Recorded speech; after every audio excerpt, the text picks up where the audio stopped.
Igbo be anyị eburu m pụta n'ọgbọ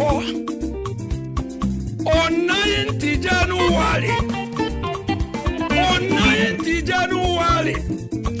in the year 2025 8th January jabukwanu wekiki mana kwevoro 9 January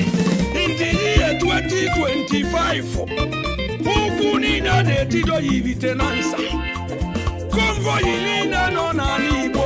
na-etido yibite na nsa ma ụgbọelu ibite na nsa na nwata etogonu Igbo bari na nwata etogo ụna na oke nwa mụrụ n'ibite na nsa ọ dị obere papa ya were nwụrụ eme ya kesiri m ikpozu ọnụkwa n'obere mama ya were nwụrụ eme ya kesiri m ikpozu nwata etogonu ike akarịgwa ike ego akarịgwa ego o were ụsụnyezie nyawa iwe o ji emerụ nne ya na nna mụrụ ya Memorial Solomon on 9th January in the year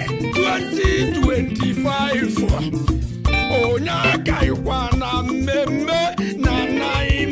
n'ukwu niile nọ n'ala Igbo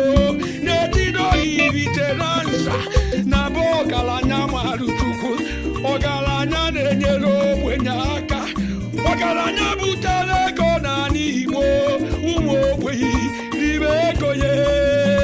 ọya na-eme ncheta nna na nne mụrụ ya na 9th January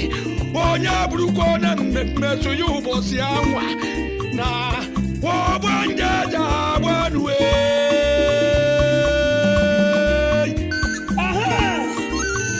kedu onye na-ekwu maka ya Chief Ambassador Dr. Prophet Monday